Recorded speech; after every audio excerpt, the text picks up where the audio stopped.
হেই what's up guys, কেমন আছো তোমরা সবাই? আশা করি সবাই ভালো আছো। লম্বা একটা ছুটি কাটানোর পর আবার ফিরে আসলাম তোমাদের মাঝে। তো ছোট্ট একটা ইন্ট্রো দিয়ে আজকে ভিডিওটা শুরু করা যায়।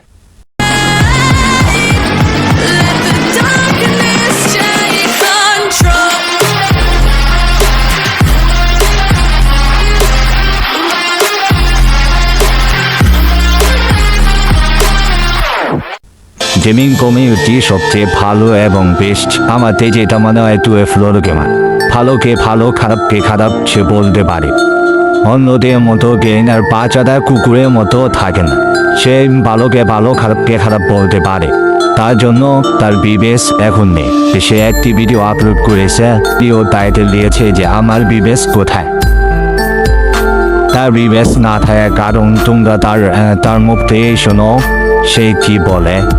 আর ভিডিও শেষে আমি কিছু বলবো।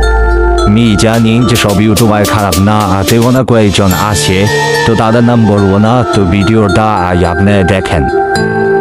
পর আবার নতুন রূপে তোমাদের মাঝে ফিরে আসলাম আমি 2F লোল গেমার। আর এতদিন পর তোমাদের মাঝে ফিরে এসে সর্বপ্রথম আমার যে কাজটা করতে হবে সেটা হলো তোমাদের করা দুইটা প্রশ্নের উত্তর আমাকে দিতে হবে। কারণ এই লম্বা ছুটির ফাঁকে ফাঁকে আমি যে কয়টা ভিডিও আপলোড করি না কেন, তার কমেন্ট বক্সে এই দুইটা কমেন্ট খুব বেশি কমন ছিল যে তুমি এতদিন পর পর ভিডিও কেন আপলোড করার, তোমার অ্যাকাউন্ট থেকে ভিউয়ার্স কোথায় গেল। তবে এই প্রশ্ন দুটি আমার ব্যক্তিগত জীবনের সাথে খুব ঘনিষ্ঠভাবে জড়িত, তো এই জন্য নানানভাবে আমি অ্যাভয়েড করার চেষ্টা করেছি। তবে এই প্রশ্নগুলো যারা প্রতিনিয়ত আমার কাছে করে গিয়েছে তারাও তো আমার কাছে একান্তই ব্যক্তিগত ভালোবাসার মানুষ, তাই তাদের প্রশ্নের উত্তর দিতে আমি তো বাধ্য। সম্পূর্ণ ভিডিওটা দেখো, অনেক কিছু জানতে পারো। তবে একটা কথা কি জানো, প্রিয় মানুষের কথা যখন কলিজায় যে আঘাত করে তখন ওপার থেকে মানুষটা চুপ হয়ে যায়। 2018 সালে, অর্থাৎ যেই সময় আমি ফ্রি ফায়ার গেম খেলা আর কি শুরু করেছিলাম, ঠিক তারপরেই আমি আয়নার সামনে দাঁড়িয়ে যখন বর্তমান আমিকে দেখলাম তখন আমার মন থেকে একটা কথাই বের হলো যে বাড়া গেম খেলতে খেলতে বুড়ো হয়ে গেলাম। তো ব্যাপারটা হচ্ছে আমি গেম খেলছি 7-7টা বছর ধরে। এটা কিন্তু 1-2টা দিন না বা 1-2টা মাস না, প্রোগ্রামে ঢুকে গিয়েছিল। এখন তারা তাদের অবস্থান থেকে সঠিক, তারা গেইনার অনুগত হইতে পারবে, এই জন্য চলে গেছে পার্টনার প্রোগ্রামে। কিন্তু আমি তো আমার অবস্থান থেকে অনুগত হইতে পারছি না। আমি চাইলেই তো এখন আর গেইনার অনুগত হইতে পারবো না, কারণ তার 2 থেকে 3 মাস আগেই সার্ভার নিয়ে আন্দোলন করে আসলাম যে বাংলাদেশে আলাদা সার্ভার লাগবে। ফ্রি ফায়ারের মডারেটর, ফ্রি ফায়ারের পার্টনার প্রোগ্রাম যত ইউটিউবার আছে সবাই একদিকে, আর হাতে গোনা আমি দিয়ে এক্সাডিগুলো গেমার দিয়ে আর 2-4টে ইউটিউবার দিয়ে এক সাইডে যে আমাদের সার্ভার লাগবেই।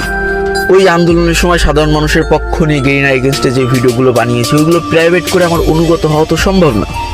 তারপরে গেমের মধ্যে যে ইভেন্টগুলো ওই টাইমে আসতো আমি মুখের পরে ডাইরেক্ট সরাসরি বলে দিতাম, ভালো হলে যে এটা ভালো আর খারাপ হলে এটা নেওয়ার দরকার নেই, টপ আপ করা মানে লস। এখন ওই ভিডিওগুলো প্রাইভেট করে তো আমি অনুগত হইতে পারবো না। তারপর আমি ইউটিউবের শুরুর দিকে প্রথম মজায় 2-1 দিন পাবজি খেলছি, সেগুলোর ভিডিও আপলোডও দিয়েছি, সেগুলো তোমরা দেখে অনেক মজা পাইছো। ওইগুলোও তো আমি প্রাইভেট করে অনুগত হইতে পারবো না। মাথার উপরে চতুর্দিক থেকে ঠাড়া করেছে। তো ঘটনা কি ঘটেছে জানো, এই লাস্ট 5টা বছর ধরে আমি খালি বসে বসে গেম খেলেছি, গামলা খাবার খেয়েছি আর ঢাপাস করে যে বেডের পরে শুয়েছি। এখন ভাই এই যে 5টা বছর ধরে আমি খালি খাইছি, গেম খেলেছি আর ঘুমাইছি না, আমার শরীরে গেছে এক প্রকার জং ধরে। এর কারণে আমি গেছি অসুস্থ হয়ে। একসময় আমি ছিলাম ভাই দেশি মোরগ আর এখন হয়ে গেছি পোল্ট্রি মুরগি।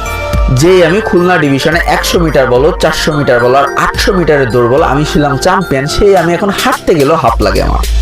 এই যে আমার শরীরের যে অবনতি আর এই অসুস্থতার জন্য আমি আস্তে আস্তে ইউটিউব থেকে ইরেগুলার হওয়া শুরু করি, নিজের টাইম দেওয়া শুরু করি। তার উপরে 2025 সাল জুড়ে আমার উপরে খালি সাইবার অ্যাটাক হইতেই থাকে। তো সর্বপ্রথম আমার ফেসবুক পেজের উপরে সাইবার অ্যাটাকটা আসতে থাকে, একের পর এক ফেক স্ট্রাইক, একের পর এক কপিরাইট ক্লেম আসতে থাকে। এই করতে করতে আমার ফেসবুক পেজের মনিটর সারা জীবনের জন্য ডিসেবল করে দেয়। এখান থেকে আমি আর কোনোদিন আর্নিং করতে পারবো না, অর্থাৎ আমার প্রায় 8 লাখের পেজ ফাল গেল। এর পরবর্তী অ্যাটাকটা হয় আমার টিকটক অ্যাকাউন্টের পরে। আমি যে ভিডিও ছাড়ি তাতেই কমিউনিটি গাইডলাইন স্ট্রাইক চলে আসে, আমি যে ভিডিও ছাড়ি তাতেই স্ট্রাইক চলে আসে, আমি যে ভিডিও ছাড়ি সেই ভিডিওরই মিউজিক উড়ে যায়। তার কিছুদিন পর আমার ইউটিউব চ্যানেলের উপরে অ্যাটাক হইতে শুরু করে। প্রথম দিকে একের পর এক মিউজিকে কপিরাইট ক্লেম আসতে শুরু করে, তার কিছুদিন পর একের পর এক স্ট্রাইক। ভাই রে ভাই, ওই দিনগুলোর কথা আমি কোনোদিন ভুলবো না। এমন হয়েছে সকালবেলা একটা স্ট্রাইক তুলেছি, বিকেলবেলা আবার স্ট্রাইক চলে এসেছে, ওই স্ট্রাইক আবার পরের দিন তুলেছি, তারপরের দিন আবার স্ট্রাইক চলে এসেছে। জানি না কার বদনজর আমার উপর লেগেছে। 2025 সাল আমার জন্য পুরো জঘন্যতম একটা সাল ছিল। একে তো আমার শরীরে 12টা বেজে রয়েছে, নিজের জানটা একদম হাতের পরে নিয়ে ভিডিও বানায়, মাসে 4-5টা করে ভিডিও বানায়, তাও যদি স্ট্রাইক মেরে 3-4টে করে উড়ে দেয় তাহলে আমার যাওয়ার জায়গা তো এখন একমাত্র একটাই জায়গা আছে, সেটা হচ্ছে গেইনার কাছে যে বলা। তো আমি তখন গেইনার কাছে বললাম আমার উপরে এই সাইবার অ্যাটাকগুলো হচ্ছে, আপনারা কি কোনো হেল্প করতে পারবেন? তো তারা আমাকে স্পষ্ট জানিয়ে দিল যে আগে আমাদের ফেসবুক ইউটিউবের সাথে সরাসরি কন্ট্যাক্ট ছিল, এখন আর নেই, এখন আমরা এই টাইপের কোনো হেল্প করতে পারবো না, যার যার সমস্যা তার। এই খালাম আর একবারই যার জন্য করলাম চুরি সেই বললো চোর। এখন কি আর করা যাবে, ফেসবুক টিকটক ইউটিউব যখন আমার ব্যক্তিগত সংবাদ, তাহলে এগুলো রক্ষা করা আমার ব্যক্তিগত দায়িত্ব। তো আমি আমার মতো চেষ্টা করে অনেক কষ্ট করে এই সাইবার অ্যাটাক থেকে নিজেকে মুক্ত করলাম। বিশ্বাস করো 2025-এর শুরু থেকে আশা করি তোমাদের কাছে ভিডিওটা ভালো লেগেছে। বাকিটা ভিডিও 12 LOL Gamer তার ইউটিউব চ্যানেলে তোমরা দেখে নিও। আর আমিও ইউটিউবে রেগুলার ভিডিও দিব, আশা করি তোমরা সাপোর্ট করবে।